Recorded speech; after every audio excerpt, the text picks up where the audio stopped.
জীবনে একটা বাস্তব সত্য কথা হলো, আপনি যতই শখের জিনিস জোর করে জীবনে রাখতে যাবেন তা কখনোই থাকবে না। জীবনে একটা বাস্তব সত্য কথা অলওয়েজ, যখন আপনি শখের কোনো জিনিস করতে যাবেন বা শখের কোনো জিনিসটা কিনতে যাবেন বা সেটা যে কোনো জিনিস হোক পেতে যাবেন, তখন কেন জানি না সেটা আর পাওয়া হয়ে উঠবে না আপনার। সেটা যে কোনো জিনিসই হোক না কেন। অ্যান্ড সেটা আমি উপলব্ধি করতেই পেরেছি আমার এই নোজ পেয়ারটা থেকে।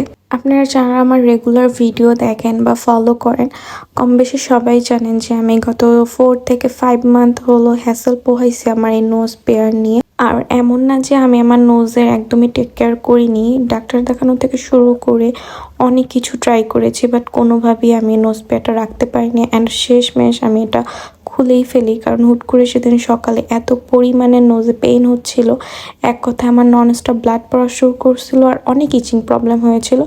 সব কিছু মিলায় আমি সকালে জাস্ট ঘুম থেকে উঠেই নোজ পেয়ারটা খুলে ফেলি। সো নোজ পিনটা বের করার পর নাকে অনেক পেইন করতেছিল, এক কথা আমি বুঝতেছিলাম না কি করব। সো জাস্ট মাইন্ড ডাইভার্ট করার জন্য আমি ভাবলাম যে এখন একটু হেয়ার কেয়ার করি আর ভিডিওটাও শ্যুট করে ফেলি। তো সেজন্য আমি হলো যে আমার যেই হেয়ার অয়েলটা আমি লঞ্চ করব, সেটার জন্য যে আমি নিজে আমার হেয়ারে টেস্ট করছি, সেটার জন্য ভাবলাম যে আমার হেয়ার অয়েলটা দিয়ে আমি কি চাইলে হট অয়েল ম্যাসাজটাও নিতে পারবো। সেটার জন্য সেদিন আমি তোমাদেরকে দেখাচ্ছিলাম। সো আমি জাস্ট ঘুম থেকে উঠেই কোনো মাথা মানে টোটালি না ব্রাশ করে একদমই গাটাটা তোমাদের সামনে খুললাম, তো দেখলাই হেয়ার তেমন কিন্তু পড়েইনি।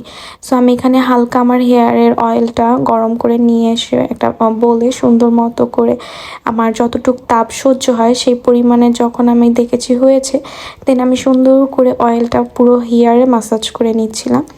আর অফকোর্স আমার এইটা মাথায় রাখতে হবে যে এইটা পার্ট টু পার্ট ভাবে যাতে হেয়ার অয়েলটা আমি মাসাজ করি আমার স্কাল্প পর্যন্ত ভালো করে যায় অ্যান্ড ব্লাড সার্কুলেশন জানি পারফেক্টলি হয়, সেক্ষেত্রে আমি সুন্দর করে মাসাজ করে নিচ্ছিলাম। অ্যান্ড ভিডিওতে তোমরা দেখতেই পাচ্ছ আমার কত পরিমাণে বেবি হেয়ার হয়েছে। এটার জন্য আমি টোটালি মানে নিজেকে খুবই মনে হচ্ছিল যে সাকসেস, আমি পেরেছি এমন। কারণ আমি অনেক রেগুলার হিজাব পড়তাম অ্যান্ড সেক্ষেত্রে আমার এই কর্নার না, দুইটা সাইডের কর্নারই হেয়ার একদম উঠেই গেছিলো অনেস্টলি স্পিকিং। সো আমার আগের ভিডিও যারা দেখেছো বা নাও দেখতেছো তারা বুঝতে পারবা ডিফারেন্টটা কতখানি। অ্যান্ড তারপরে আমার একটা জিনিস খুব ভালো লাগে, আমার যখন হেয়ার আমি অয়েল দেওয়া থাকে না তখন মনে হয় কি পুরো একটা ড্যামেজ হেয়ার হয়ে আছে আমার এমন। আর যখন আমি হেয়ার অয়েলটা অ্যাপ্লাই করি চুলটা এতটা শাইনি দেয় অ্যান্ড অয়েলটা ব্যবহার করার পর চুল থেকে এত সুন্দর একটা ফ্রেগনেন্স আসে, এটা আমার একদম মন ভালো করে দেয় এরকম।